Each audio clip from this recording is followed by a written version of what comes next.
Does he go down on you?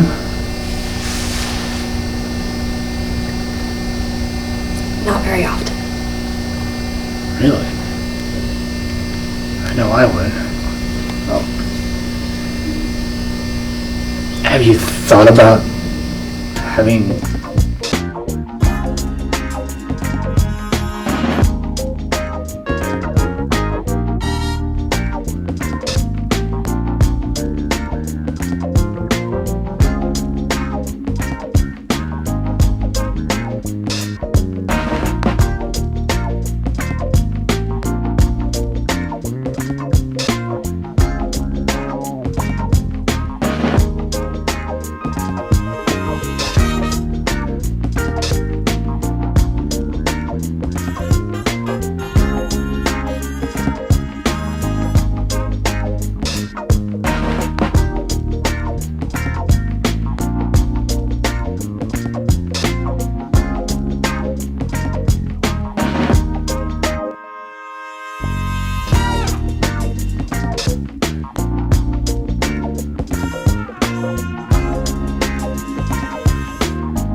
Fire Richmond train, all approaching platform 2.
Car Richmond train, all approaching platform 2.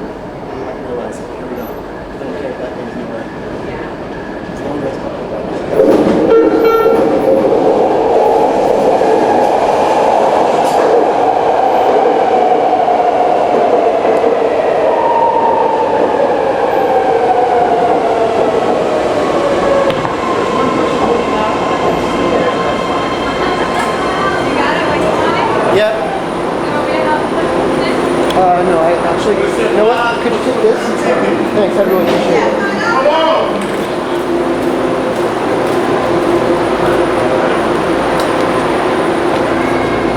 Oh, thanks a lot.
got it? Yeah. Perfect.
Asked him why he had no girlfriend.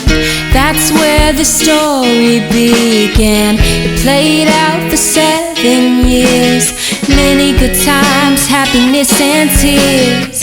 He once painted a picture for her. She thought it was a gift she didn't deserve. Treated him good when they were alone, but in public denied him so. In the end she did him wrong. Family ties were much too strong. So goes the story of privilege and wealth. Sometimes people make their own hell. Lessons can be learned from broken hearts. Broken souls can always leave their mark. She was a fire starter, fanning the flames of desire. A fire starter, making him soar higher and higher. A fire starter, making him be the best he could be. A fire starter. Oh.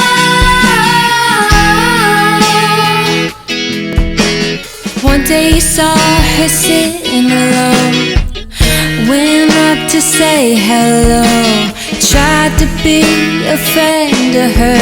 She turned against him, twisting his words.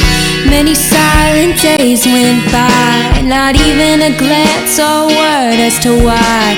Received recognition she didn't deserve. The wound was deep, he felt the hurt. Instead of turning and walking away, for 3 hours he would stay. The pain that day caused him to bleed, but helped another soul in need. Lessons can be learned from broken hearts. Broken souls can always leave their mark. She was a fire starter, fanning the flames of desire. A fire starter, making him soar higher and higher. A fire starter, making him be the best he could be. A fire starter. Oh. Maria started talking to him one day, caused the others to fade away. So young and pure of heart, finally now he had a fresh start. Circumstances would take her away. Life works in mysterious ways that kept in touch day after day. When she was in danger, he came to her aid. Seemed like the walls were closing in. He stepped up and began to defend. Soon those walls came crumbling down. Maria was the one who helped him out. Free at last from their control, no more beating down this poor soul. That's how close two people can feel. Maybe after all, Disney magic is real. Lessons can be learned from broken hearts. Broken souls can always leave their mark. She was a fire starter, fanning the flames of desire. A fire starter, making him soar higher and higher. A fire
The first time, oh my God, I went to ridiculous extents to avoid her. If she remembers, she probably doesn't remember anything. If she remembers jumping up on something that could have got me fired a long time ago, I didn't know I couldn't do that, but I jumped up on something I should have jumped up on just to avoid her. Yeah, I was threatened with termination over that, just to avoid her ass. Yeah, and if I had been terminated, I'd say, hey, look what you did. I had no choice but to jump all over her. Because if I hadn't jumped around her, what if we bumped shoulders and she lies about that and says, oh, he came back at me. He came back at me, he retaliated. He bumped shoulders, he's gone.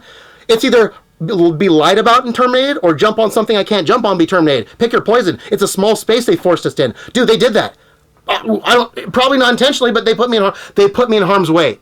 They threatened me with termination for getting around something else that if she lies, it's termination. Holy shit, dude.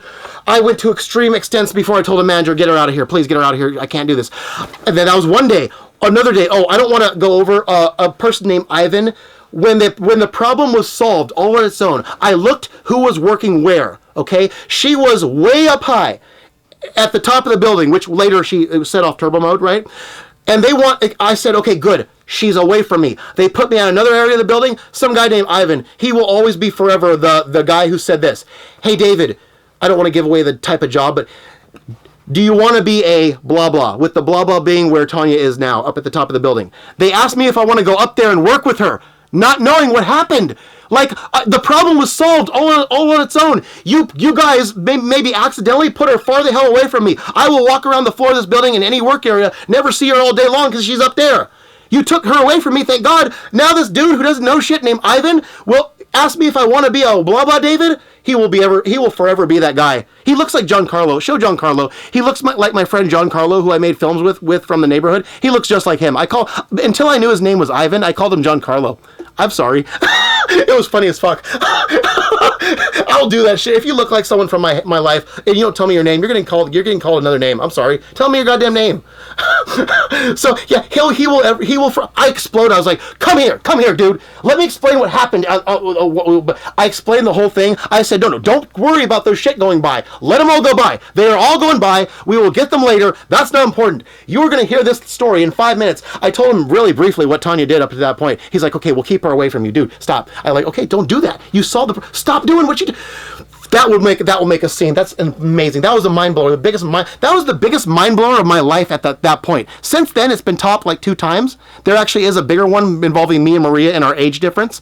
I won't go over that. It's not relevant. But that was the biggest mind blower of my life to that point. Funny, but more mind-blowing than funny. Oh, good God. It's funny, too, but it got topped twice. Maria's got Maria and me, the age difference thing. With Kurt Angle, you can see Kurt Angle and his wife if you want to get an idea. Look up the age difference between Kurt Angle and his wife. And keep in mind, me and Maria are 19 years apart, right? And I always compared myself to Kurt Angle and Forrest Gump on the job in one body. Kurt Angle, yeah. That's the big one, the current mind blower. Okay, so, bottom line, they did shit like that. Okay, then they kept us away, but then when I told a manager, I was in another place on one side of the building, far on the side of the building. They wanted me to transfer to what ended up being my last work area where I did the turbo mode the most effectively, getting Maria's stuff, like where Maria's things what came down. They wanted to make use of me at the end of the day when things were slow. They wanted to transfer me over to what was the last current work area. But she was over there. I told the manager, hey, you were the guy who took her away from me when the first time they had me work with each other and I got tired of going around her ass, doing ridiculous shit. Can you check to see where she's at so I don't be put around her? He went on the radio and checked where she's at. They told him where she was at, but you know where she was at? They didn't tell me at the time. She was at the place next to where they were going to put me. Yeah, separate, like two, here's a work area, here's a work area. She's on this side, they want to send me to this side, and they make the mistake of thinking that this is far enough from her. Without telling me, they send me to here. You know what happens? For whatever reason, maybe she got bored, maybe she got her shit done at her work area, she gravitated to the top of my work area. Now she's around me, working really close to me. I was like, what? You told me I wouldn't be around her. I was like, what? So she found a way, perhaps unintentionally, to get closer to me when I tried to go get away. Holy shit! At that point, to this point, we had a bunch of bad nicknames for her. The first nickname I remember was the Spirit Halloween mascot from Halloween. I'm sorry, Samantha. We compared you in writing to the Spirit Halloween mascot. That's how terrorizing you were. We also compared you to Jason from Friday the 13th because he keeps coming at you. You can't do it. He keeps coming at you. There's nothing you can do to stop him. That day, though, you became the Terminator from the Terminator movies. The guy who's indestructible, like you do shit to him, he morphs around the shit. Yeah, you were like the Terminator. Like, you can't stop her. She will find you. She will punch you. She may be doing it unintentionally. She'll find you. She'll put your job at risk. I thought she was, dude. You got so many bad comparisons. You don't even know. It was funny as fuck. But it was funny and concerning at the same time. And then, so a bunch of shit went down. Like, they kept us away for a while, but the ghost effect really took effect. It took so many effect. I can't go over the devastation enough. Oh god. Here's what happened eventually. Eventually, after a while, I told the boss, Erica was our old boss, the guy who got me fired, who replaced Erica, the good boss. She heard all these jokes. She laughed her ass off all the time. She knew the whole thing. She originally defended Samantha, but she changed over time. Not statedly, just understanding that David was being traumatized. At one point, she said, we'll do something about it, but she never followed up. I told Erica, get her in a room. Have her sit down for 2 hours. I said this, have Samantha sit down after the sort for 2 hours, enough to see the movie The Butterfly Effect. Yes, that is the most important movie of all time. Not the best, the most important. As soon as little kids are able to remember and have consciousness, they must all be shown the butterfly effect in school, so they can understand that their actions have consequences beyond just relevant to them. Yes. I said, get Samantha in a room, have her watch the butterfly effect, then I come in the room and we talk things out for up to 6 hours, beyond 8-hour day. An 8-hour day, I will pay out of my own paycheck, not only her salary, I will pay the double time rate. Up to 8 hours for her to watch that movie and talk to me up to 8 hours. Yes, the double time rate is $32 an hour. David would pay $32 an hour to get Samantha to sit in the room, watch the butterfly effect, and discuss up to 6 more hours after that. Yes, I would. I said that. She said, we'll see what we can do. Okay? She never did anything, but I proposed the idea. At some point, I said straight up, it got better. Later on, the same thing happened. I said, tell her I will drop $1,000. I will give her $1,000 fucking dollars just drop to do the same thing. I don't give a fuck. The double time rate, no. David will drop $1,000 to get this hashed out. She still didn't do anything. It was that. That's how traumatizing it was. David would David doesn't know what to do. He's tired of this. Just throw money at the goddamn problem. He doesn't give a care. He needs this shit to end. At the time.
I've got another confession to make. I'm your fool. Everyone's got the chains to break, holding you. Will you bother resist? Don't be abused. Is someone getting the best, the best, the best, the best of you? Someone getting the best, the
Were you born to resist or be abused? I swear I'll never give in. I refuse. Is someone getting the best, the best, the best, the best of you? Is someone getting the best, the best, the best, the best of you? Has someone taken the best?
Okay. Well, you're getting the plot of the movie right now. You just are. I want to do Tanya. Oh, let's get back to Tanya. Okay, let's just fucking find a way.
Hey people, so I'm going to step out from in front of the editing machine and get in front of the camera right now. I hate doing this.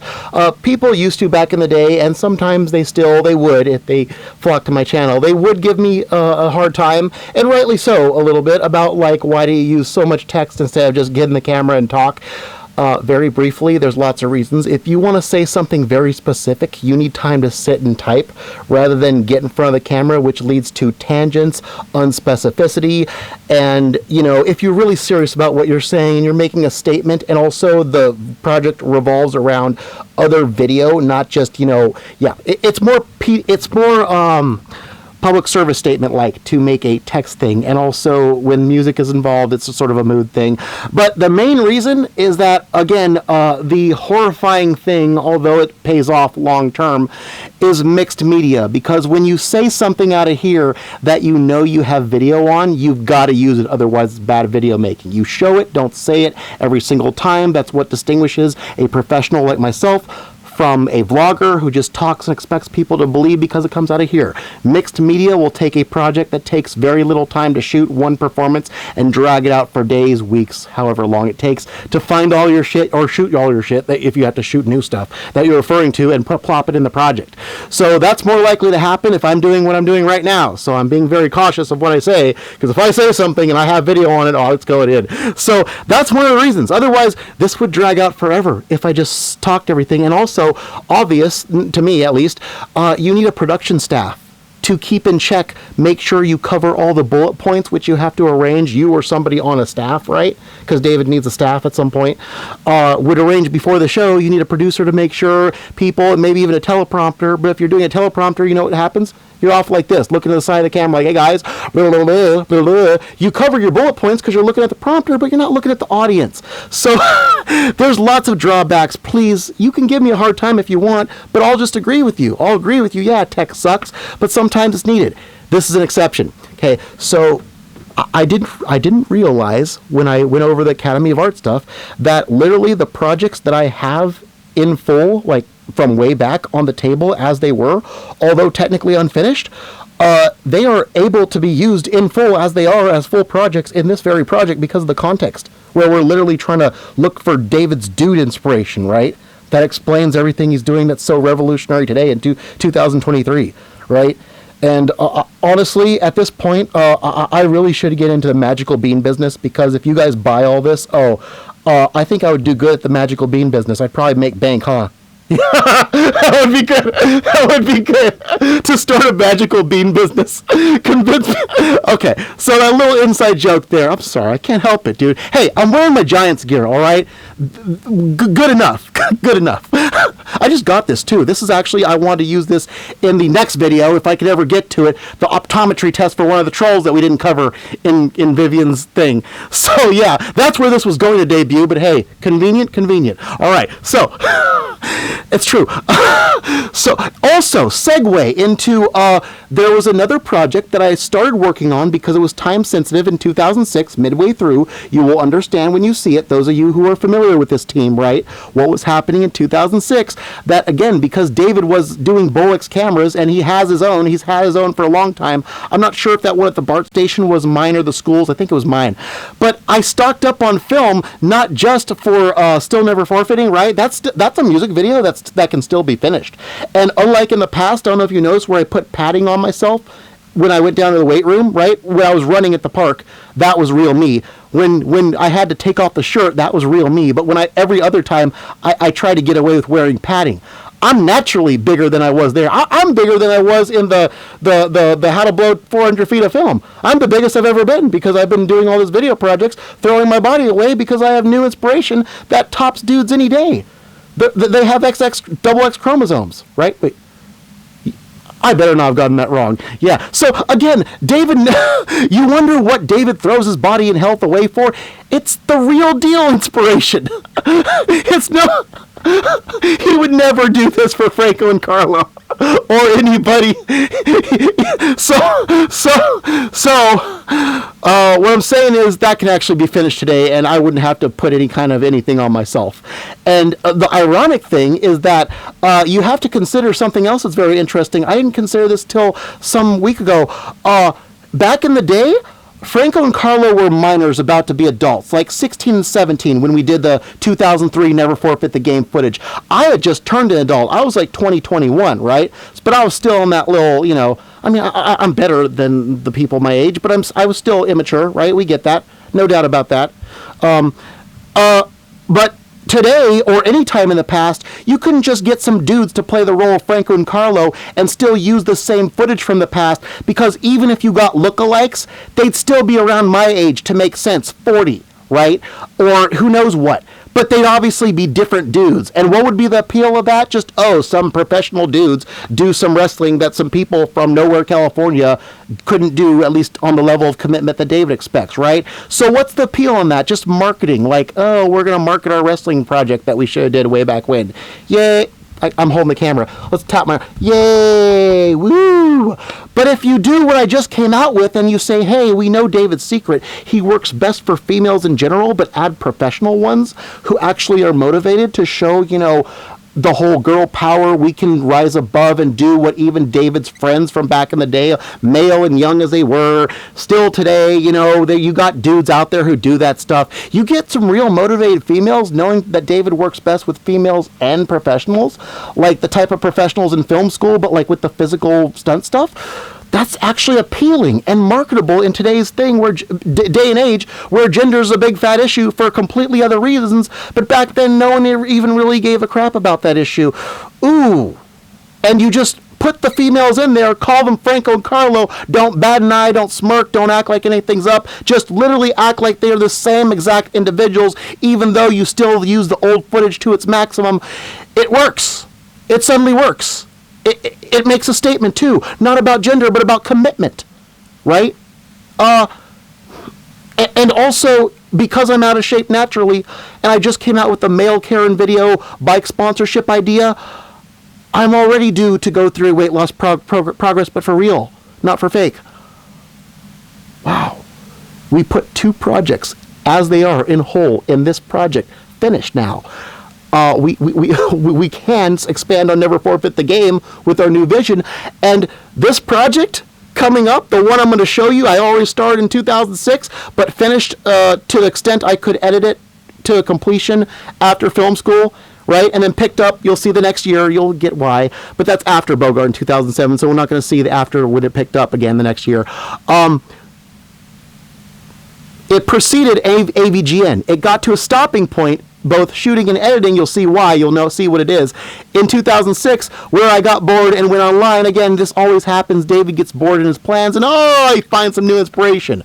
Like, really, you'll get this when you see what's next. This team got David to a stopping point out of Academy of Art and to AVGN and online stuff.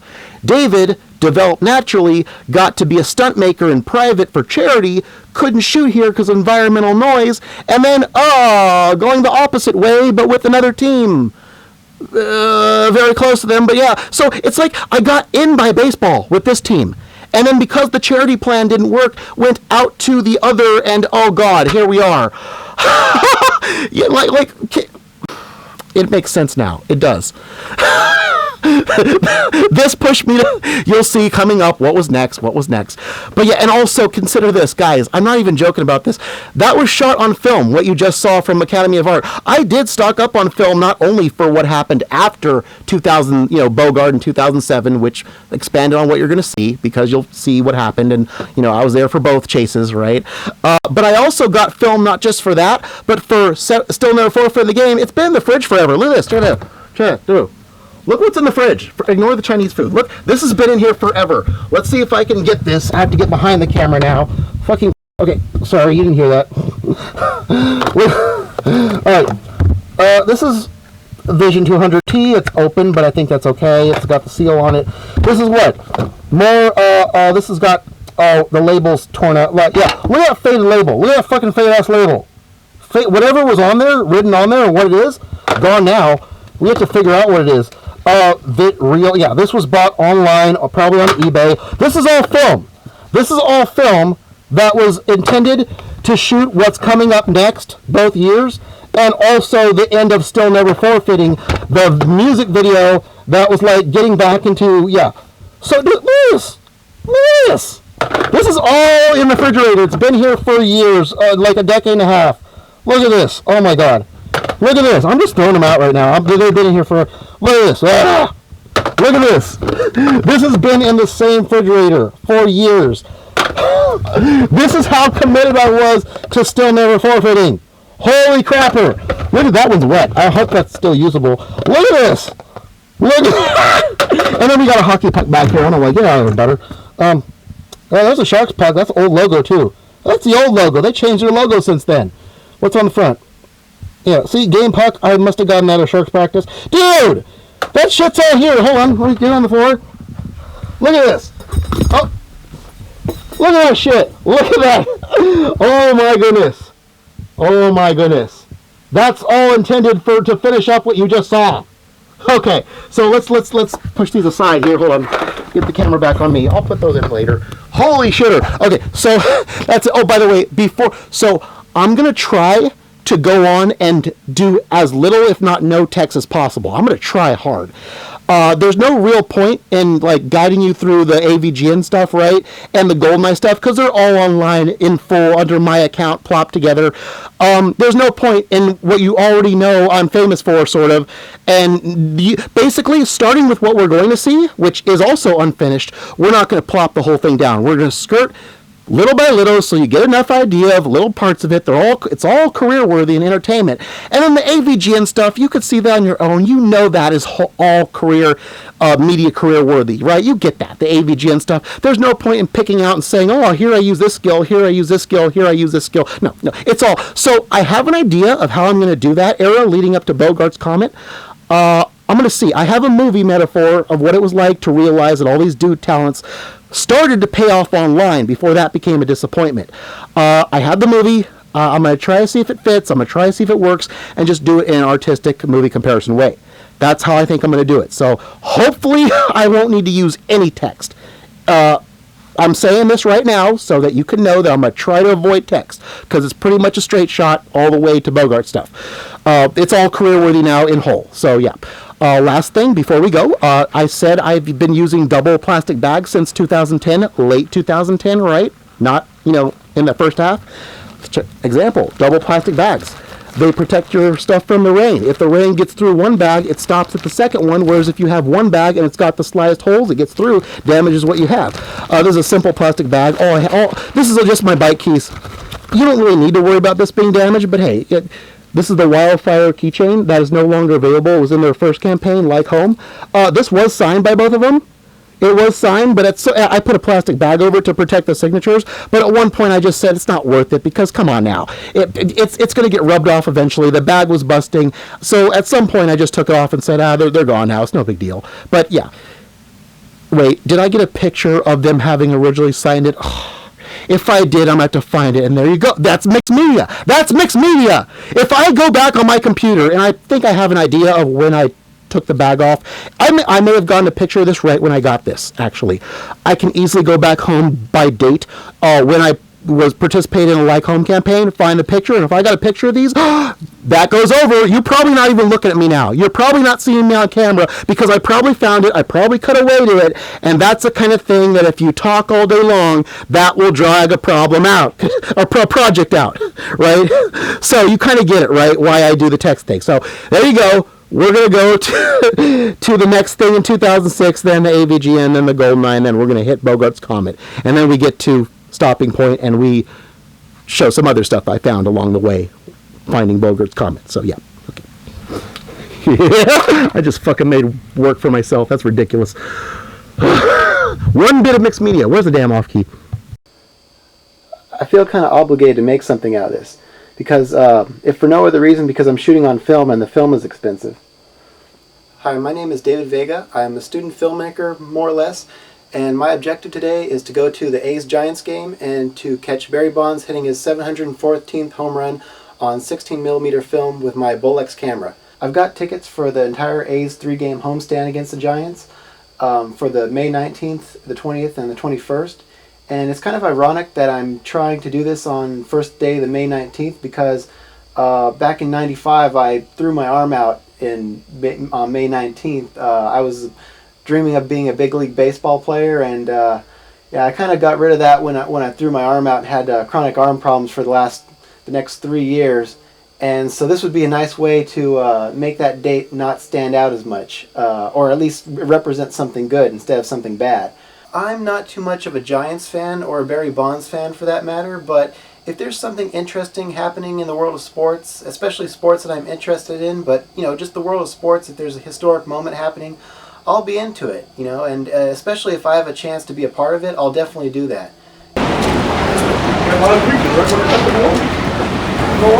Nice little dark corner. Load the camera.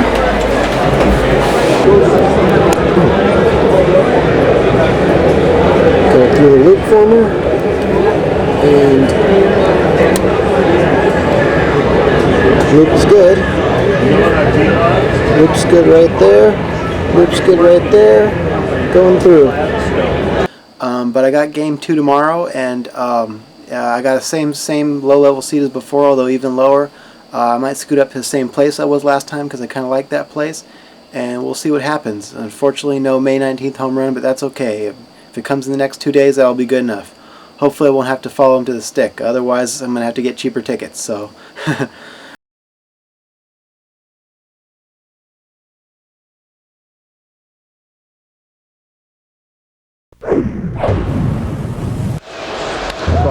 Hi. All right, the first major league home run for Barry Bonds. There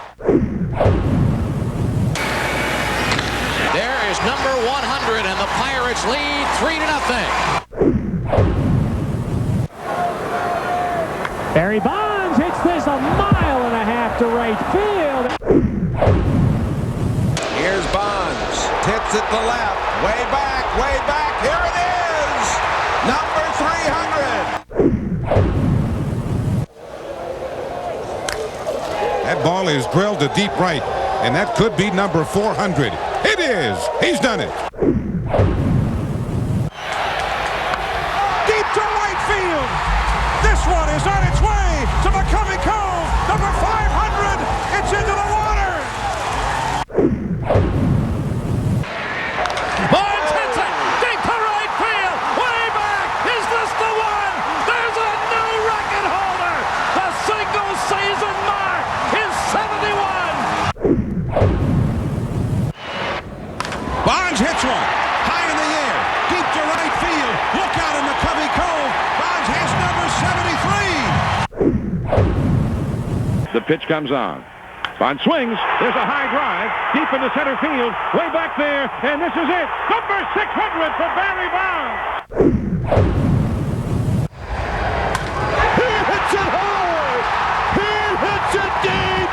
660 out of here. He hits it hard and deep. 661. Bonds hits one to left center field. Plesko back. It is out of here. Number 700. Bonds drives one. Right center field. Hit a ton. It is out of here. 7-14. And he is now tied with the Babe. And believe it or not, they are all on their feet here in Oakland. The Babe at 7-14, Bonds at 7-14.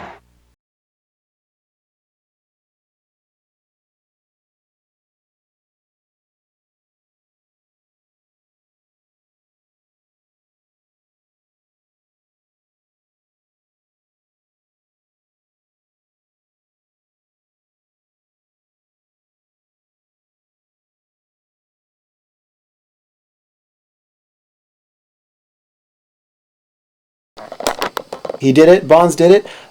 He hit the home run, so I'm going to try to unload the film now. I'm taking the film into the dark room. There's about 70 feet of film used, about 30 feet less, probably a little more towards the left side, and I'm going to take the film out now in the dark. I'm going to unload the camera and see what we get here. It's reversal film, so it should make a positive print with the negative.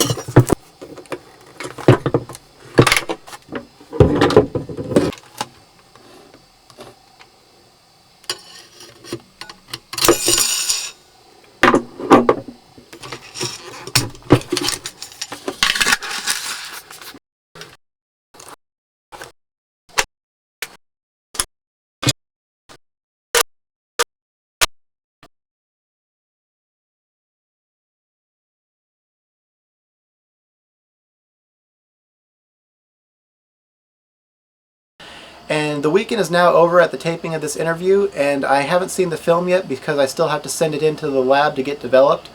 So I won't be able to see it. I assume that I've already showed it to you on this documentary, but I can still comment on it from what I remember of taking it. The central idea of this shoot was to get lined up on the swing side of Barry Bonds' stance so that I can see his bat hitting the ball as it comes to him.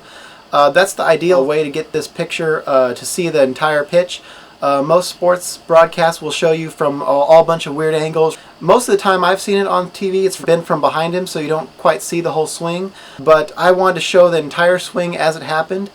One of the advantages of shooting it on 16mm film with the Bolex camera is that, unlike still photography, I don't have to sit there and anticipate the exact moment at which the bat hits the ball, because that's what most people do when you see it on TV and you see all those flashes going off during that bat, is that most people have to sit and they only get one chance, one shot per pitch to try to get it at that exact moment that the bat hits the ball. I'm sure not everyone's trying to do that, but that would be, if I'm doing it, the ideal way to capture the moment. With the Bolex camera, I get continuous picture recording, so I get to get the entire ball's trajectory, and even after that, as long as the camera will allow. The Bolex only allows 20 seconds maximum of filming on there, so it's a little bit of a trick because I can't get Bonds going all around the bases and coming in and the aftermath of it. I have to at some point break it up, so that's the drawback of doing it. The good thing is I can get the entire pitch and the moment. The drawback is that I have to stop the moment midway through, wind it up all the way again so I can get 20 more seconds, and then continue filming as much as I possibly can. So I think I succeeded at getting the main thing that I planned to get, with him hitting the ball and going around first base, although there was a couple of problems. First of all, this was the first at bat that he did this, and I had still had the camera halfway wound from the last at bat of the day before where he struck out, and because the camera, it's not good to keep the camera spring wound up for a long period of time because it weakens the spring. So overnight I did not wind up the camera again. I had about 10 seconds on it, and I remember during the first at bat, when the first two pitches were being thrown, I was thinking to myself, should I wind it up all the way? Is this going to be the one? You know, I was in heavy doubt as to whether he was going to hit the home run at this particular at bat, the first at bat of the game, because a lot of times he gets intentionally walked. He was only one on. No one was on base, so I should have probably wound it up all the way. But I said to myself, nah, he's probably not going to do it here. Maybe I'll wait till the next pitch. And lo and behold, he hit it out of the park. But that was okay because I had just enough to get it as he rounded first base, so it didn't really matter anyways because I would have had to cut it anyways. So that's a pretty good thing. Now, when he rounded first base, that's where problems started because I knew I had to, you know, I actually stopped filming. I didn't run out of film. I stopped filming as soon as he ran around first base. I wound it up as much as I can, and then I actually kind of injured myself while I was doing that because while I was winding up, I was trying so hard that I actually cut my thumb on the camera. It bled all over, but it wasn't as bad as it looked. And I'm not sure if you could see it on the camera too, but right there's a little bit of blood on the handle. That's the edge where I cut myself. So yeah, I was trying really hard to wind the camera, and the big problem was that when I pressed the button when he was between second and third, I pressed the button, and I heard the camera go, but then it stopped automatically, and I realized that it was because after winding it, I didn't take the thing out and push it back on its lock.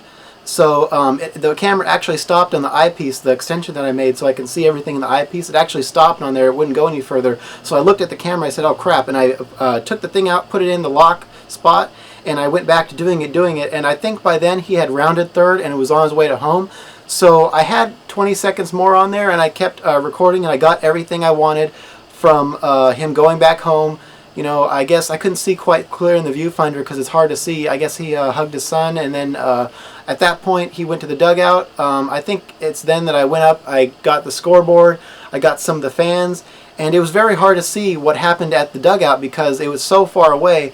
And that's actually the bad thing about situating myself on the swing side of Bonds, is because you get him hitting the ball just fine and going down first just fine, but when he comes back home to home plate, the Giants dugout is across from home plate. That's where the visitor's side is, and what happens is that his back is to you at that point, so I can't see him coming. I couldn't see him coming towards me because he was towards the other side of the field.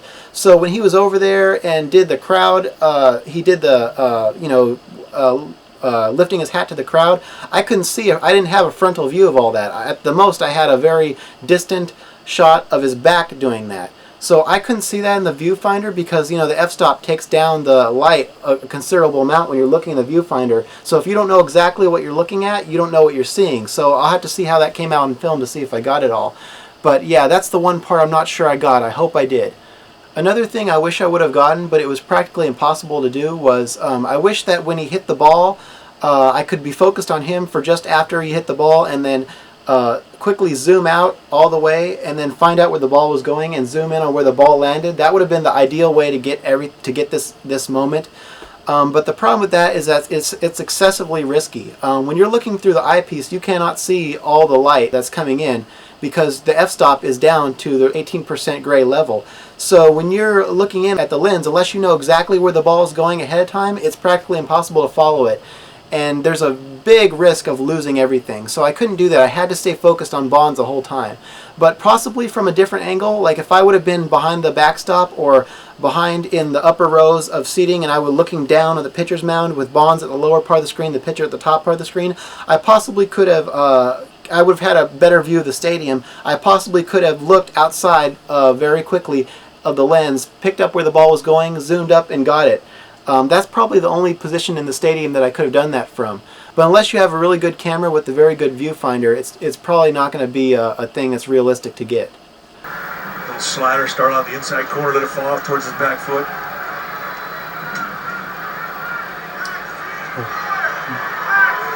Going back in again. Don't hit it, don't hit it, don't. Oh, darn it.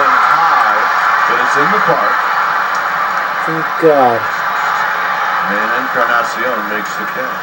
Thank God. That was too close. Now let's take a look. It's 86 at the park tonight. That was way too close.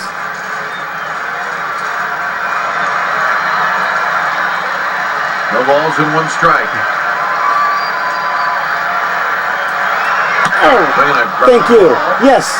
Thank you. Miles, he will throw to first, and Pujols digs it out. He pitched it low. Good. Miles makes the play. The second tomorrow. nice play of Day the game night tomorrow. for Miles against Bonds. Day game. Well, I'm loading the film now, and I decided to go ahead and take a risk by using the 25 ASA film. And the reason I'm doing that, the main reason, is because there's a chance that Bonds might not be playing today.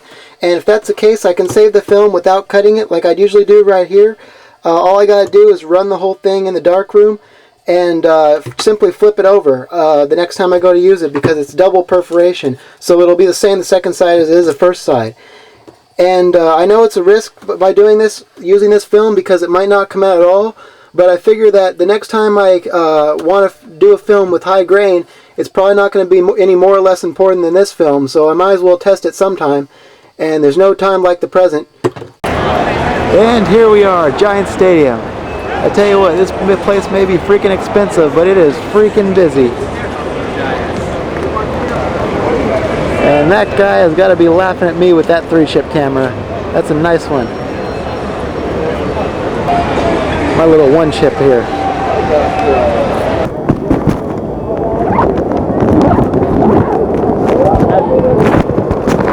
That's fine, that's fine. That's fine. All right.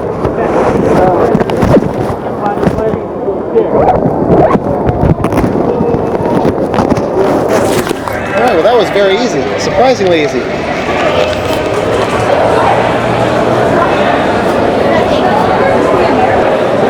Wow.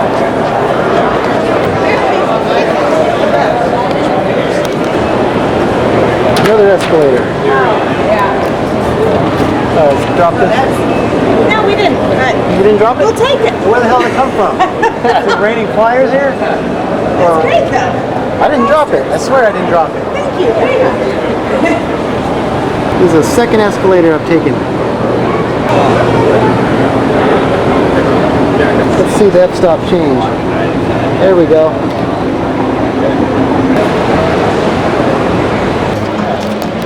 Wow, so that's the view I got today. And this is only from the staircase. So here we have the official seat I'm at, right here. Way up here. This would be perfect. This would be perfect to get both the batter and the pitcher. When the hit's made, I could just zoom out, see where it's at. Probably going to be over that way. Zoom back in and get the home run. So this is going to be a little bit of a trick. If we take it with the disc instead of the ball, we still get somewhat below an 80. So it's pretty similar. The starting lineup Who's for we your playing? San Francisco Giants. There's the moment of truth. The moment of truth. Leading off, Please be playing. Please be playing. Please be playing. Please be playing. Please be playing. Number 13. Please be playing. Please be playing. Please be playing. Please be playing. Number 12. Please be playing. Please be playing. Please be playing. Batting cleanup. Third baseman. Oh, Number 7. where- Pedro Manny. Where's Barry? Batting fifth. Oh, At son of a first base, number 9, Mark Sweeney. Batting sixth. Second base.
is Babe Ruth. He is second on the all-time home run list.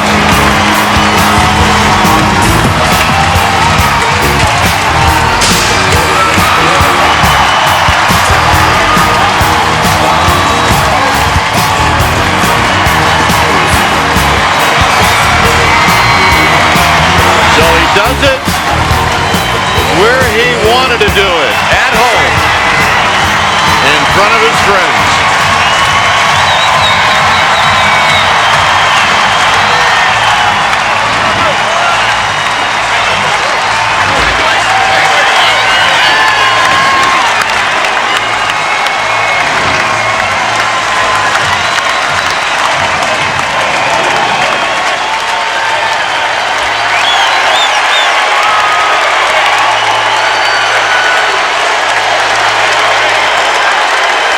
Barry Bonds Home Run Tracker brought to you by your local Chevy dealer.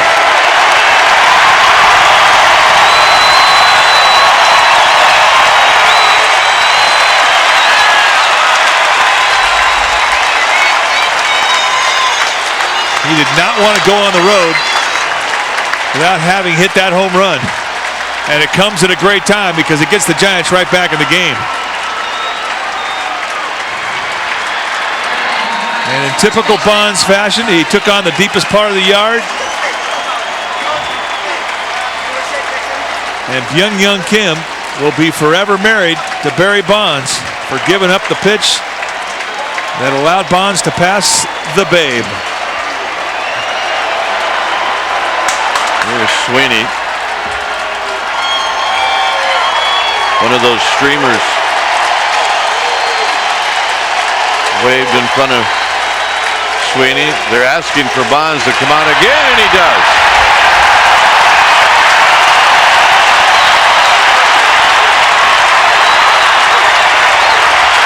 This is frying the Rockies manager right now.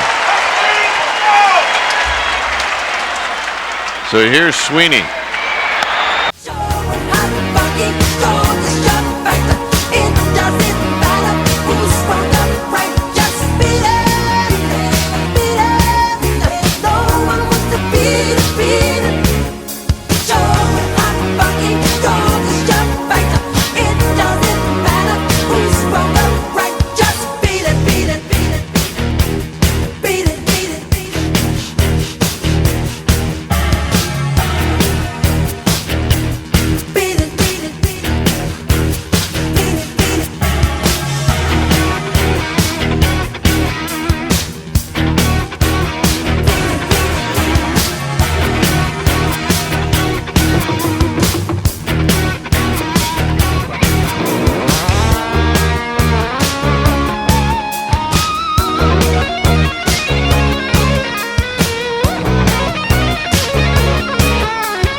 Unfortunately, no May 19th home run, but that's okay. If it comes in the next 2 days, that'll be good enough.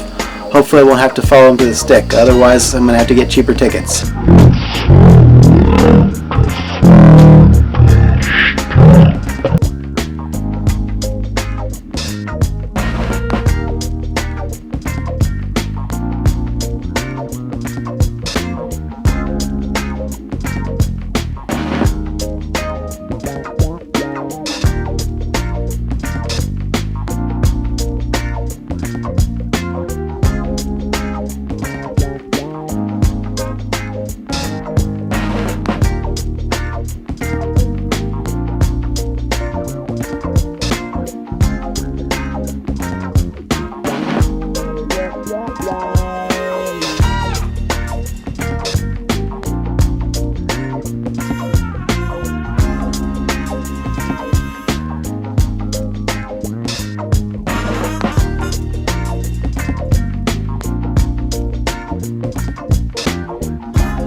And you know, last time I commentated on footage, I did it before the film was actually processed, so I didn't actually get to know exactly what it was that I was commentating on, and I was at a little bit of a disadvantage. But now that I'm commentating on the big one, number 715, and I'm going to want to refer back to 714 while I do it, I figured I'd take the opposite approach this time around. But, well, I've kind of unintentionally taken that approach to extremes. What you're seeing now is the A's-Giants game live from the Oakland Coliseum. And no, we're not talking about another series later on in the same year or the same baseball season. We're talking about this is right now, this is May 19th, 2007. 1 year to the day that I set out to do this project.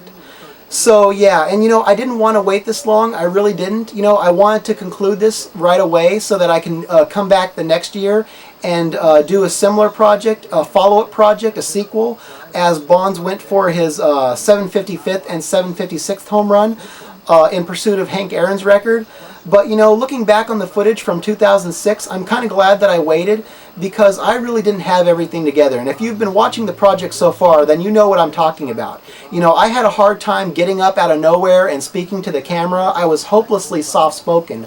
I went on and on and on in the commentary. I had to cut a lot of it out. I had to cut things down and manipulate things all over the place just to make it fit and not be boring.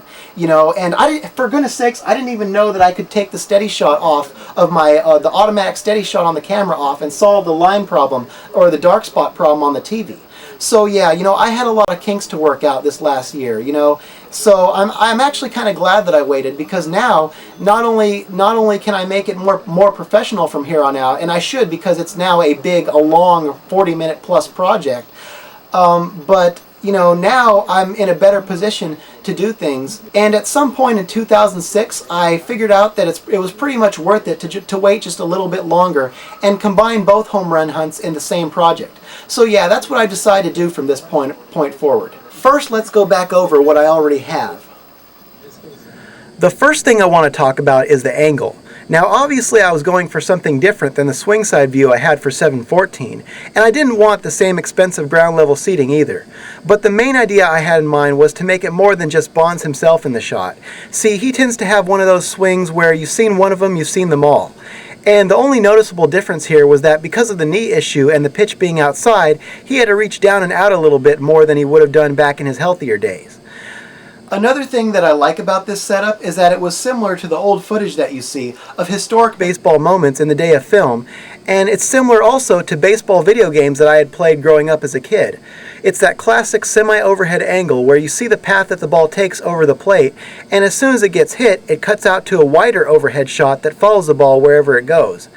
But of course, mimicking that effect with the Bolex camera is much easier to think about than it is to do. The shot that I got kind of reminded me of that one game, Super Baseball Simulator 1000, where sometimes when you hit a home run, the camera follows the ball on its path, but then out of nowhere it'll just jet off into somewhere else in the stands. And that's kind of what happened to me here because I couldn't pick up the ball against that busy mosaic background at the stadium. So I had to rely almost entirely on anticipation. And I tried to look outside the camera too. Like after the bat made contact and I knew it was a fly ball, there was this brief moment where I let the view on Bonds linger, and I looked over the camera to pick up the ball's location. But I knew that if I didn't find it immediately, the moment would be totally lost, and I'd miss out on the benefit of having this kind of seat to begin with. I was very satisfied with my footage during the second game, the second and third game, and by the third game you could probably, if you've seen it already, you can see how I was following the plays much better. And I realized at a certain point that I was going to need a good procedure. I was going to need to take all these ideas that I've been throwing around so far in this film of how to do this thing, especially from this hard angle, and I was going to need a procedure that I can tell myself in my mind, that I can remind myself while I'm doing this. And this is what I've come up with. It's a 4-step procedure, and this is how it goes. Basically, step 1 is you're setting up your shot, and after you set up the shot, you watch the pitch for contact. So you see if the bat makes contact with the ball. If no, you stop recording and you reset for the next shot. If yes, then you go on to step 2. So this is basically, step 1 is just to see if you have to go through this whole procedure in the first place, if you're in the running for getting a home run shot, or any kind of hit, rather. Step 2 then is what I call the 3 L's, which is look, lift, and linger. Now lift is just optional because theoretically you wouldn't have to do that. That's just if the audience in front of you gets up and you have to lift the camera to keep the same view while you're doing it. So hopefully that doesn't happen, but the first step is the main one. Look. You're looking above, as soon as the ball gets hit, you're looking above the camera for the ball. Again, if you have to lift above the audience, then you lift while trying to keep the camera, while trying to rotate the camera to make sure it keeps the same view. And then linger means to linger that view. Whatever view you have on the pitcher and Bonds, linger that view on Bonds while you are looking. So don't let your look affect the steadiness of the camera shot. Basically be a human tripod. Now as I said right here, the main step of this is look. Looking and lingering are both a part of figuring out where the ball will go. And you've got to do this fast. You don't have very much time before the ball goes where it's going to go when it's a home run. So you've got to figure out where the ball will go, and you've got to do that fast. That is the number one thing of this entire process. And of course, if it's not a home run, this would be the time to abort. Then you get to step 3, which is get back to your camera view, which means put your head back in the camera lens to look at the view from the camera. Get back to the camera view while zooming out. So remember, when the ball gets hit, the idea is to zoom back really quick to see the whole stadium, and then go and zoom to try to mimic that video game view that you usually get from video games. But the thing is, it's a waste of time to look in the camera while you're zooming out, because zooming out is ideally actually supposed to be a cut, not a zoom.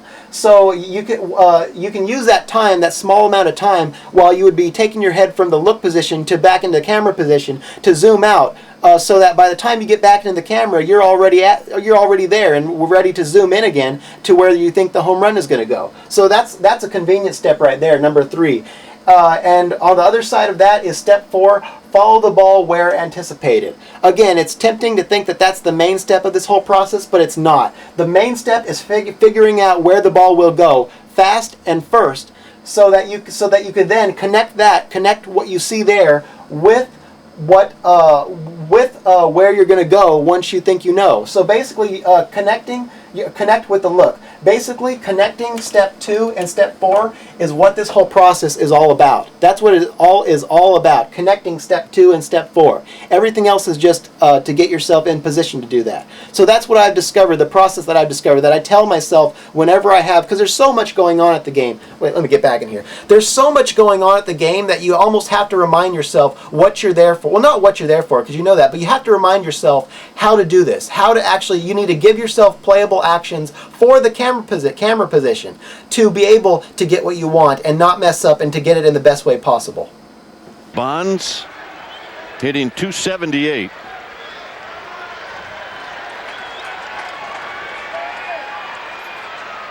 And he takes one just off the plate. Same spot, 2-0. Remember, Bonds' last home run was off of Will Ullman on July 19th. Same outside corner strike, 2-1. Mike Riley expanding that zone a little bit, sitting up right behind the plate. Ball caught almost outside his left shin guard. No way did that go across the plate, but you know what? 2-1 pitch. Swing and a drive. Left center field. Hit a ton. Out of here. 7:54 for Barry Bonds.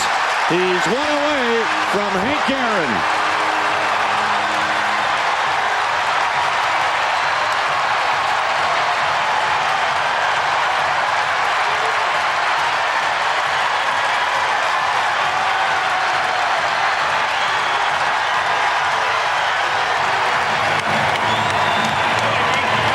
Barry Bonds home run tracker brought to you by your local Chevy dealers.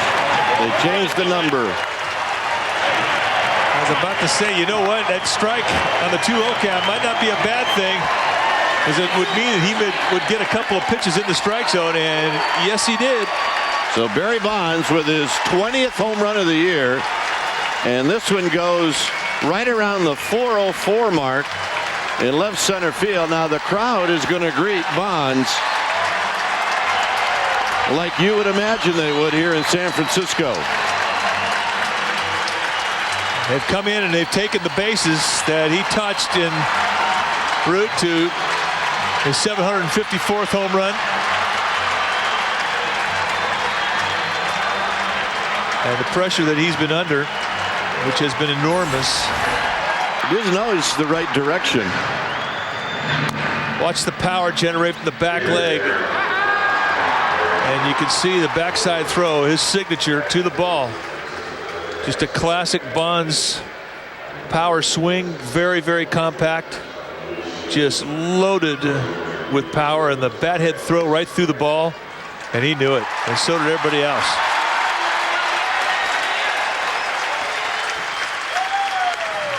Sign changes in the background while he rounds the bag at first. Michael Jordan had a message while Barry Bonds was standing in left field.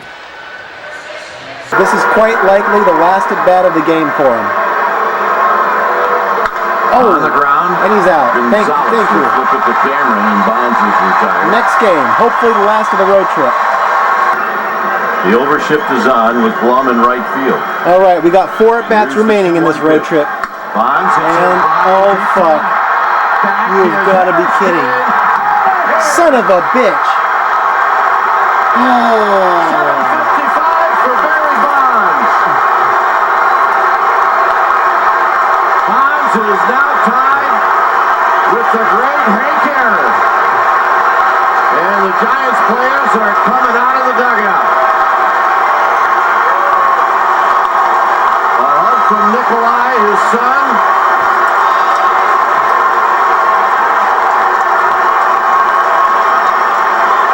And oh, by the way, this game is tied.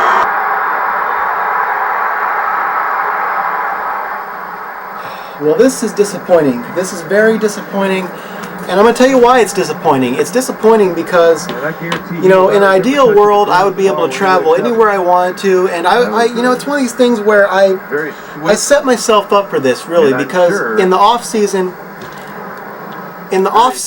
of last season, after he hit 714 and 715, you know, I didn't get a job like I planned to do. You know, I went and did some more video game reviewing because I felt that I didn't get everything out of the film school I was at. So, you know, I didn't want to get rusty with my editing skills. I wanted more editing experience. And I went and I did video game reviews instead of finding a job. And I'm pleased with that situation. I'm really pleased with that decision that I did, because I did some amazing stuff, the likes of which I've never done before. So I didn't have the money to travel. But, you know, this is one of those situations where if I did, you better believe I would have been at all 3 of those Dodger games. I would have been at all 3 of these San Diego games. And I would have been there to get that home run. I mean, it's one of these things where I'm disappointed, but at the same time, you know, it's like, it was almost to be expected.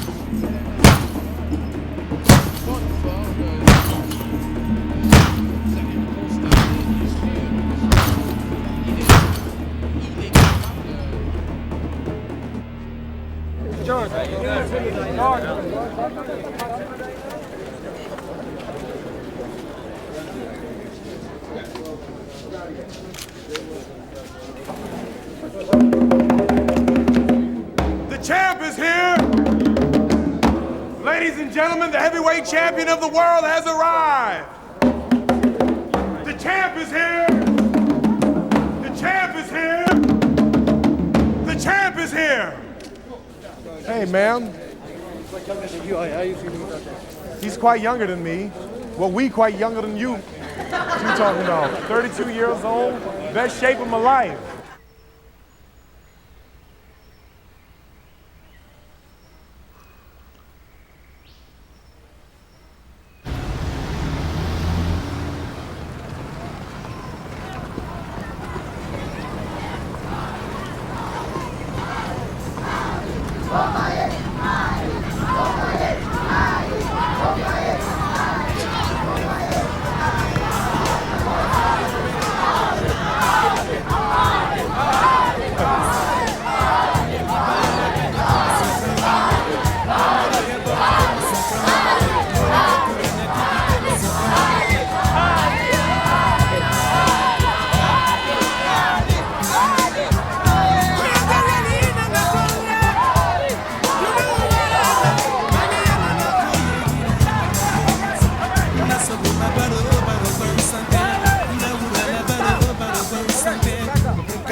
Muhammad Ali.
get you water. No, thank you.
Here we go. Okay, here we go again. Another vlog on what's supposed to be a non-vlogger's channel. Okay.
I decided to go ahead and poop out this review for you because, well, I was a little hard on Armake in the comments of his review, so I figured I'd make it up to him by doing a related game in his style.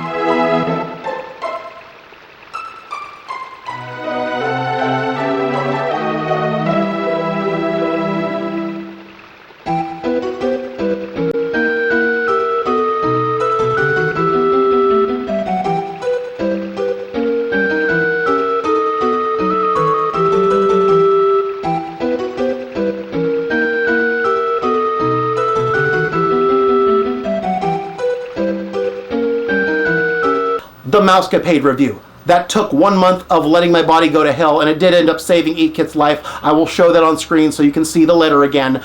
The E-Kit got his life saved in 2007. Didn't tell me till 2011 that happened, but that was a result of 1 month of throwing my body away and letting it go to hell. That was 1 month.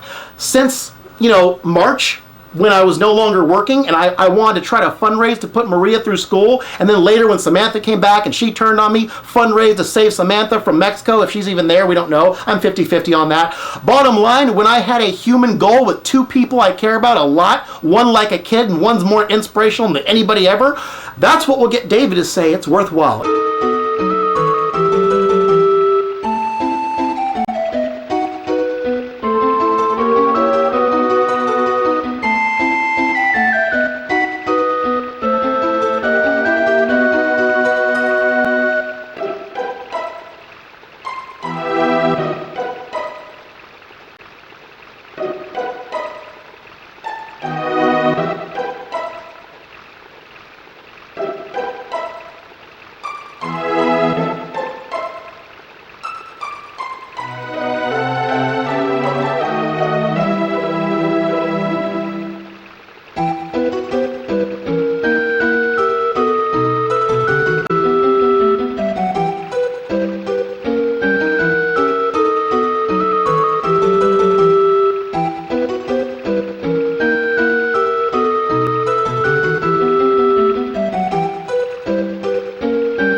David's playing Jesus,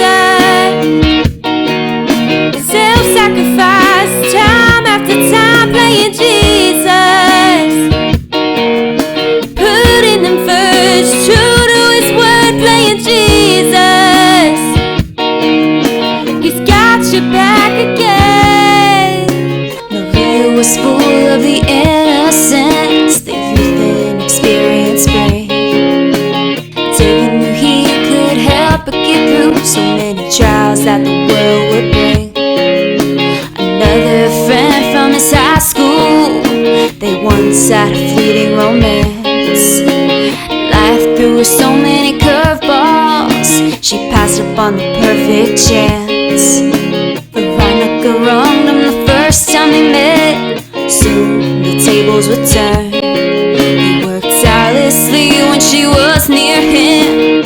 Blood, sweat, tears as he earned. The first will be last and the last will be first. These were the lessons they learned.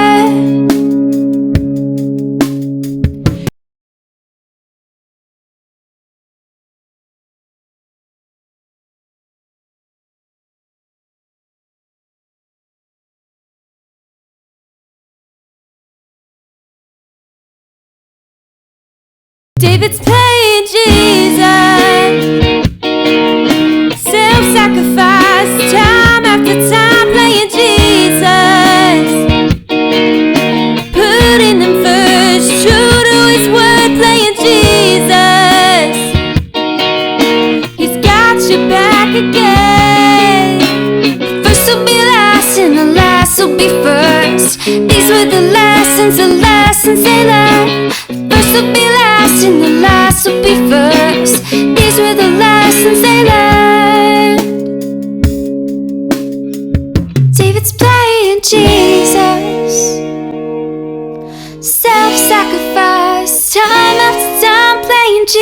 Jesus.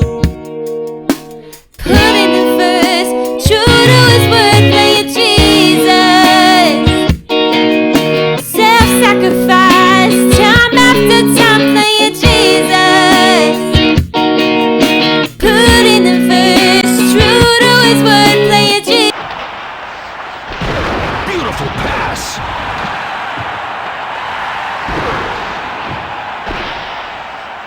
Scores.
Consoler's battered and broken heart. You helped her with every need.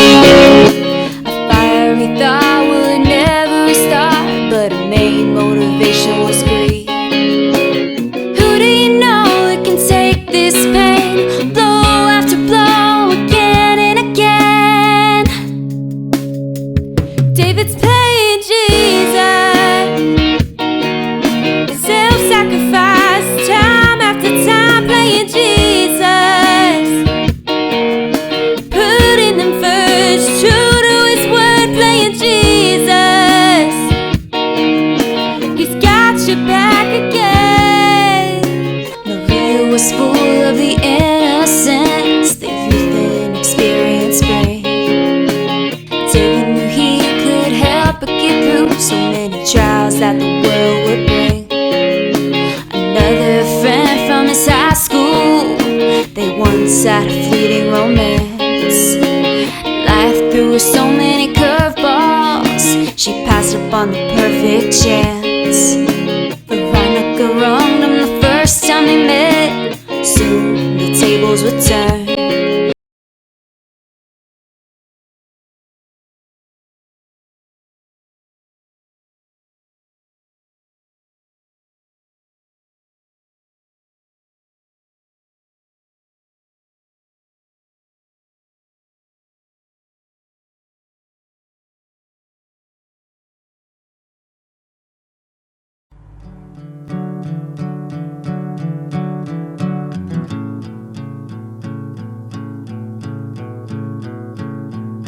Car rides to Malibu, strawberry ice cream, one spoon for two, and trading jackets, laughing about how small it looks on you.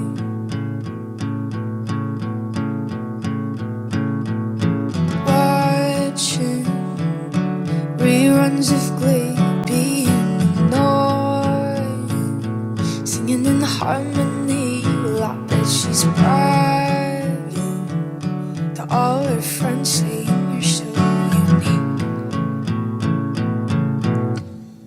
So when you're gonna tell her that we did that too, she thinks it's special, but it's so reused. That was our place, I found it first, I made the jokes you tell to her when she's with you.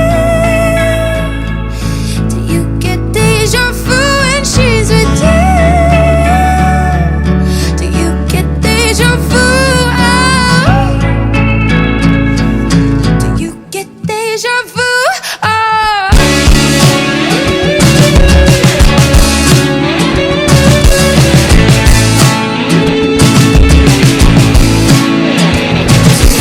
Call her, you almost say my name, 'cause let's be honest, we kinda do sound the same.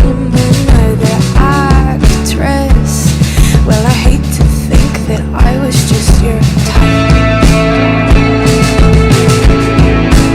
And I bet that she knows Billy Joel, 'cause you played her uptown girl. You're singing it together now. I bet you even tell her how you love her in between the chorus and the verse.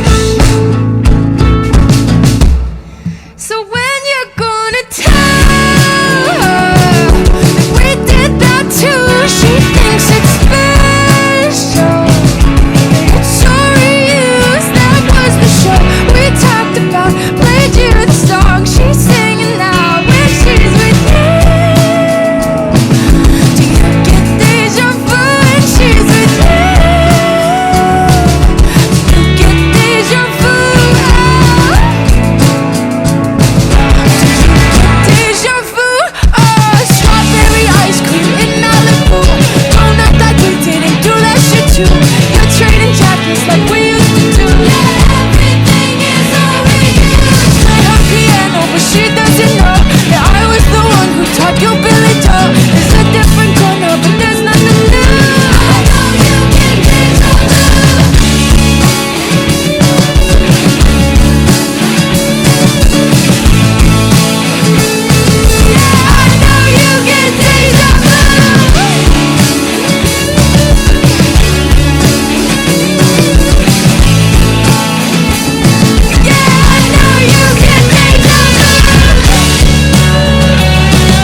jackets, laughing about how small it looks on you.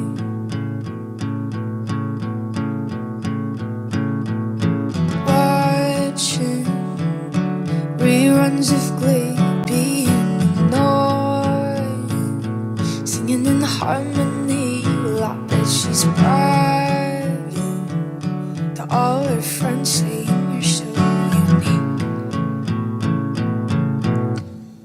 So when you're gonna tell her that we did that too, she thinks it's special, but it's so reused. That was our place, I found it first. I made the jokes you tell to her when she's with you.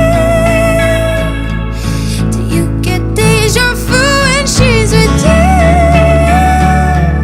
Do you get deja vu? Oh.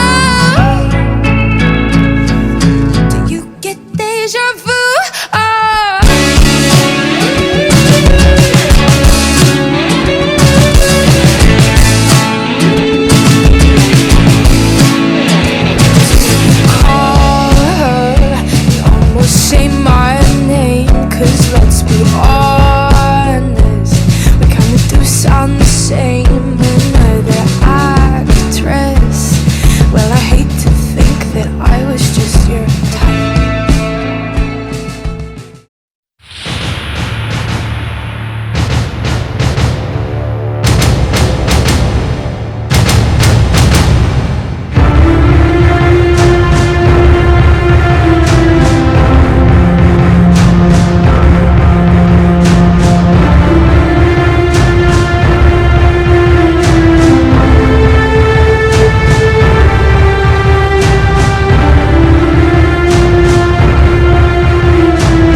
forever to touch you, 'cause I know that you feel me somehow. You're the closest to heaven that I'll ever be, and I don't wanna go home right now. And all I could taste is this moment, and all I can breathe is your life. And sooner or later it's over, I just don't wanna miss you tonight. And I don't want the world to see me, 'cause I don't think that they'd understand. When everything's made to be broken, I just want you to know who I am.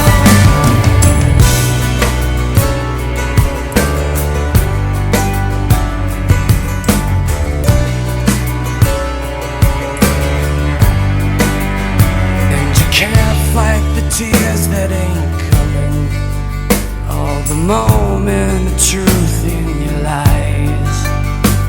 When everything feels like the movies, yeah, you bleed just to know you're alive. And I don't want the world to see me, 'cause I don't think they'd understand. When everything's made to be broken, I just want you to know who I am.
Welcome to EA Sports regular season game.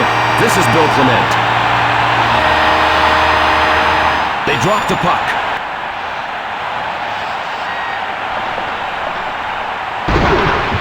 He takes him out of the play hard.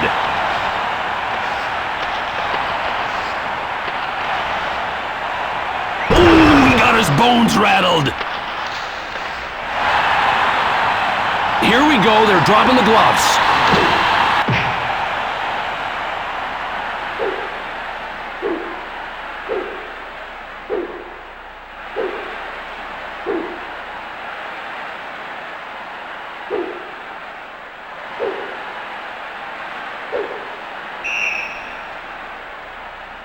Vancouver penalty to number 20. 5 minutes for fighting.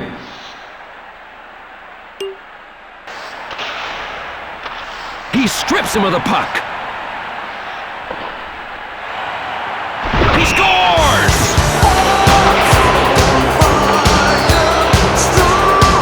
Toronto goal scored by number 13.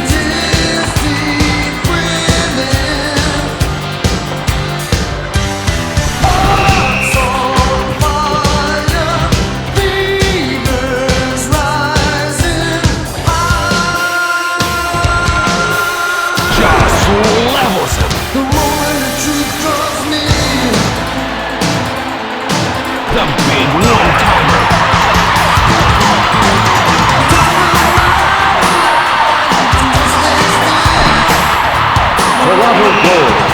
by number 73.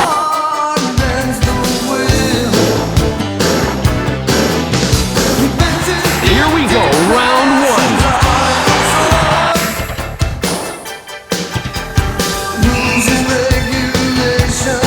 Detroit penalty to number 14.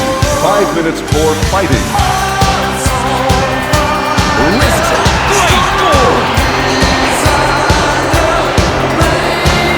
Toronto goal scored by number 7.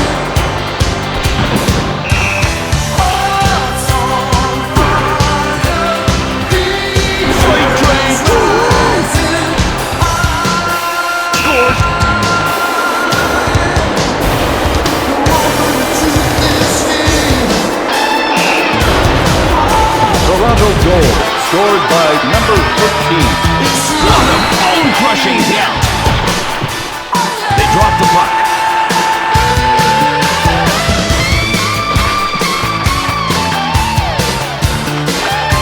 It's a 2-on-1.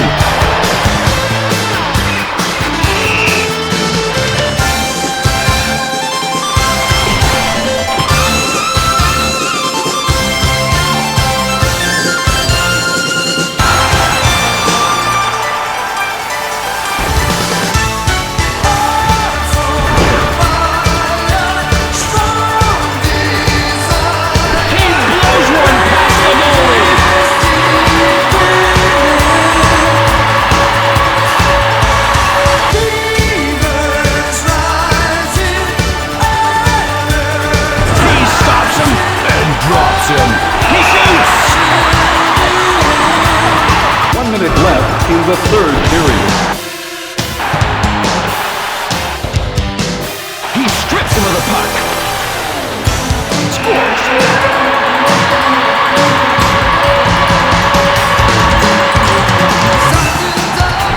Punch, anyone?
Toronto goal scored by number 49.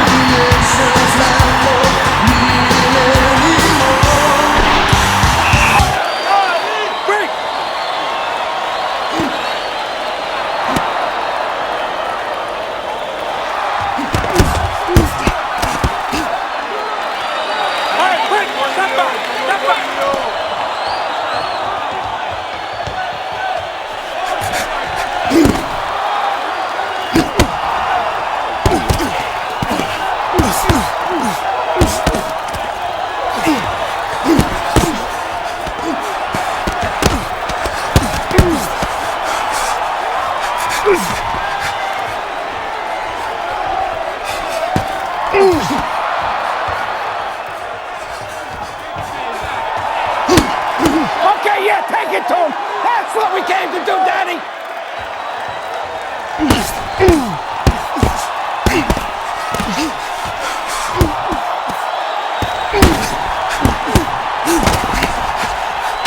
A heavyweight championship fight. That's all you got? Via satellite, direct from Zaire, Africa. There we go. Now we're doing it. That's it, Daddy. That's We're the here. way. You just keep dancing around here, okay? You keep moving. Get away from it.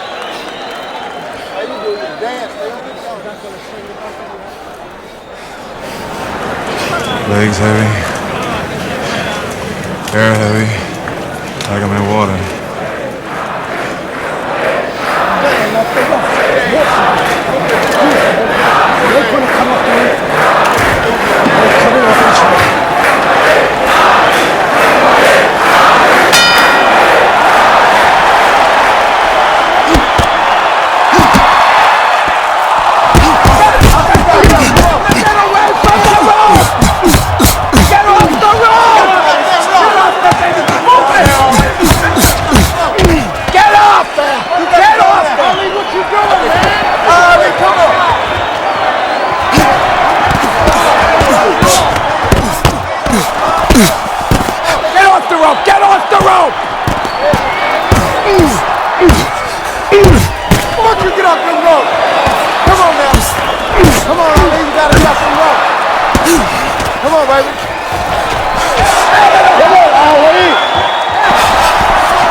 That's all you got, that's it?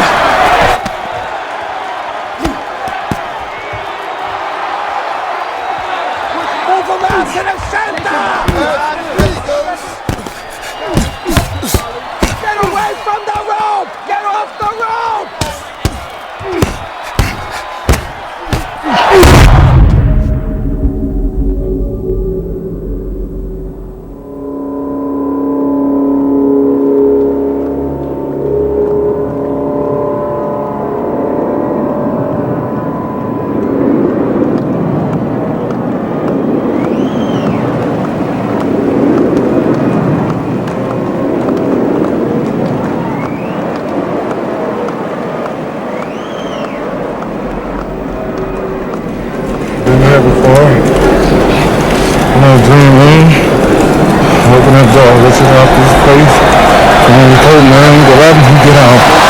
Dude, you suck.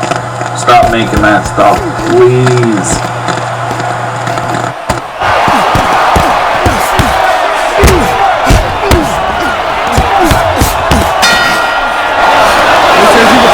They said you could punch, Jaws. You ain't hitting me using like a fist, Jaws. What you doing? You can't lay up on the ropes like that. You're just laying up on the rope and letting them beat on you. You can't do that, champ. Come on now. Come on, champ. Come on. You want to explain that to me, Daddy? You jab, then you get in the middle of the First ring. you had your fight going. Now what are you doing in the fucking stuck in the punch? Shut up! Joe, just be quiet. You let me take care of it. You gotta dance.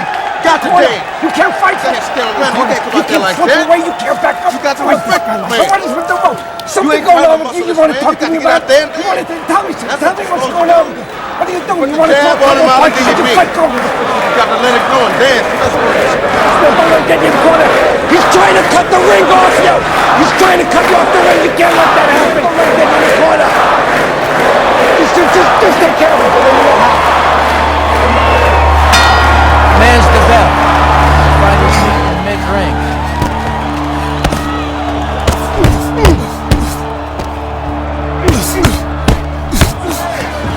No, Muhammad! No! Get off the ropes, man! Off the ropes! Forming against, pushing it against the ropes. And Ali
let you get that second win, but you don't even know it's out there for you. You want the title? Want to wear the heavyweight crown? Nose broke, jaws smashed, face busted in. You ready for that? Is that you? You facing a man who will die before he lets you win. You slipped the punch. You can't fight him trying to muscle this guy.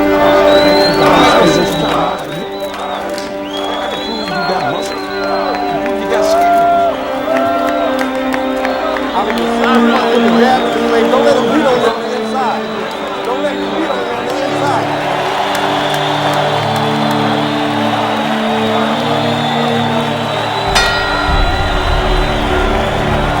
Come on, Ali.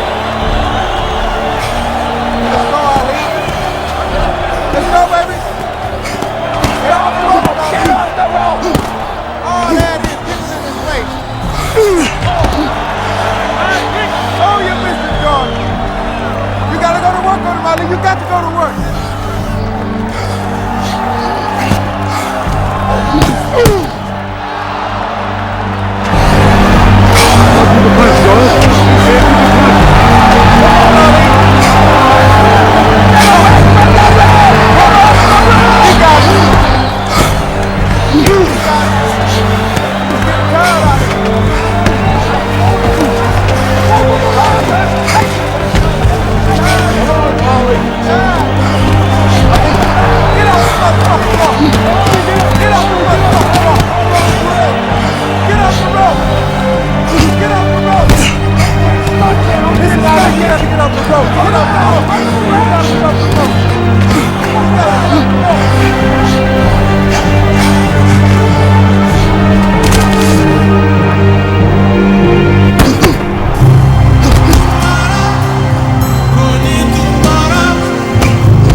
Foreman is hit by a combination of punches, and down he goes.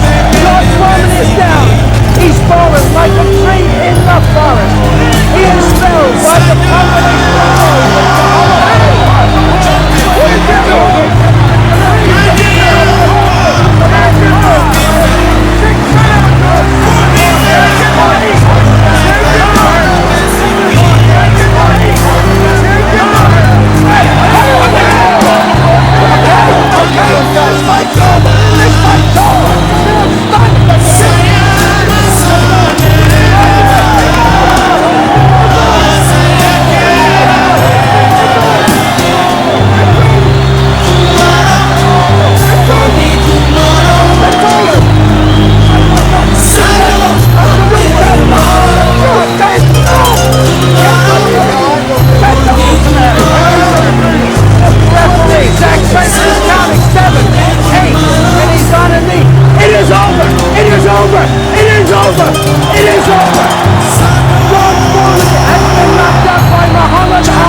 That was for God?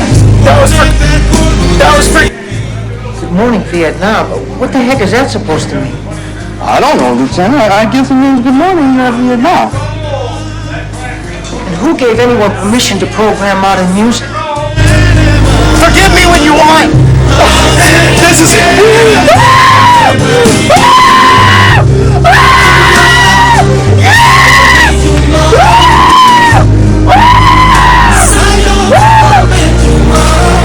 Oh man! Oh man! I got a stunt! After years! And that was for the YouTube audience too. YouTube audience, this is for you. I'm sorry. You get a mention too. Pick up and beat Legend of the Mystical Ninja Stunt. Wow! Wow! Oh wow! Oh my God! That's ridiculous! Oh man! Oh, you know he's really funny. He's like a Marx brother. And which Marx brother would that be, Fred? Zeppo? I don't find him funny at all. Zeppo? Is he the one with the hat? Oh my God!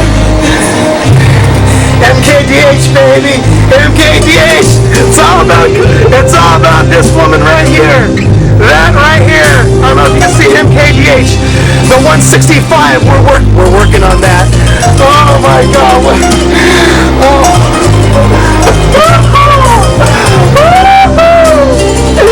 Yes!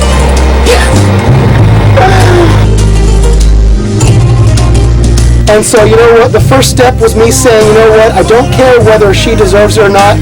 You know, it's not my right to make that judgment. All that matters is that I want to do this for her. So deserve it or not, I'm doing this for her. I'm staying in there to do this for her.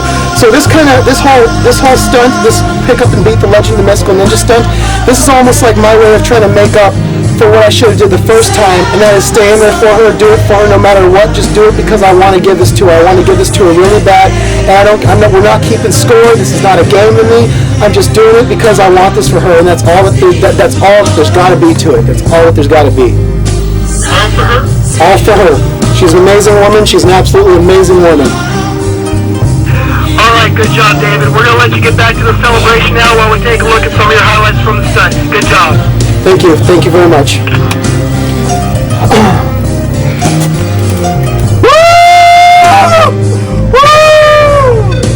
Kicking all over. Kicking all over.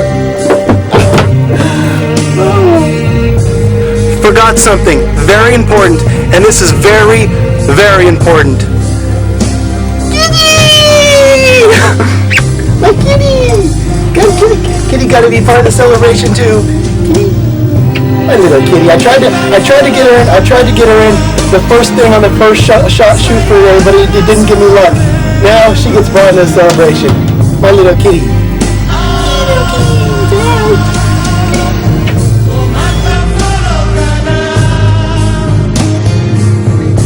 Here's my little kitty. I want this little kitty. Yes, I do. I want this little kitty. Little kitty, so cute.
moving it up to center ice.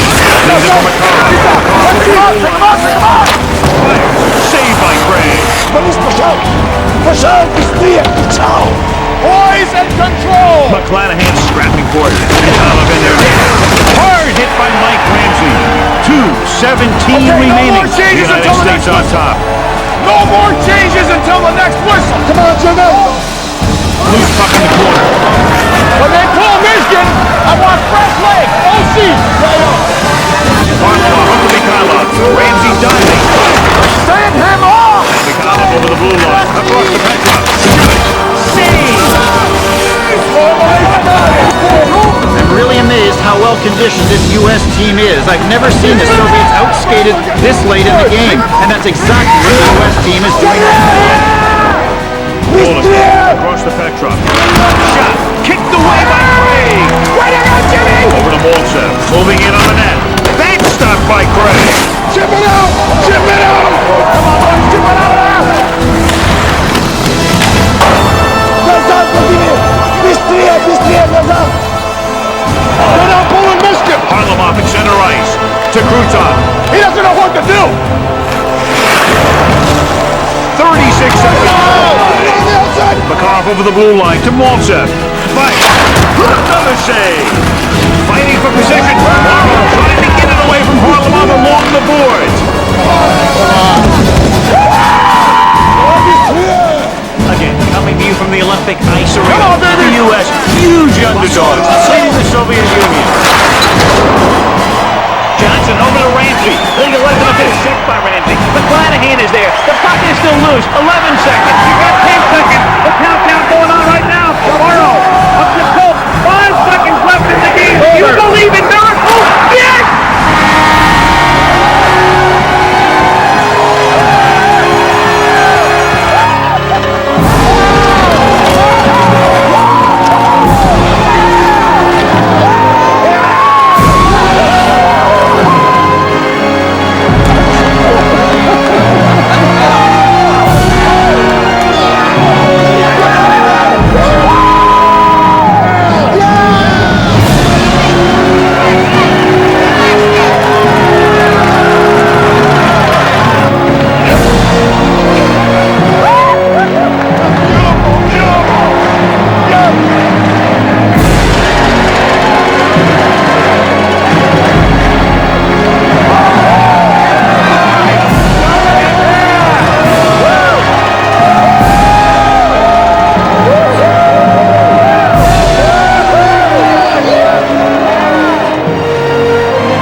Two days later, the miracle was made complete.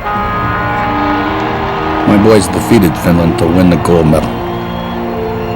Coming from behind once again. As I watched them out there celebrating on the ice, I realized that Patty had been right. It was a lot more than a hockey game. Not only for those who watched it, but for those who played in it.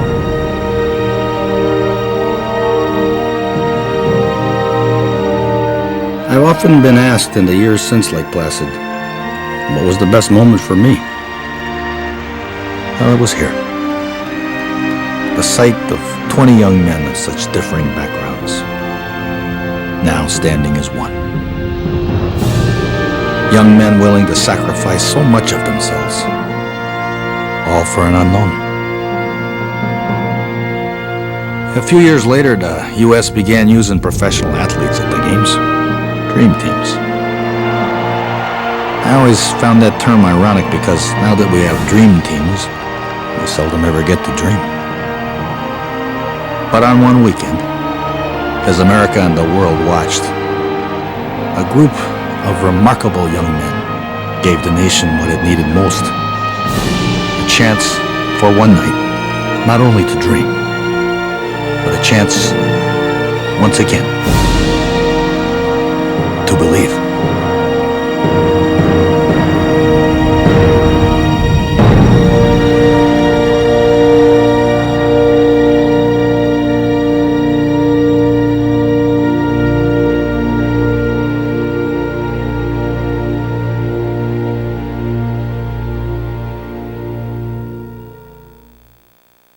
That girl must be very talented. Believe me, my interest in her is purely professional.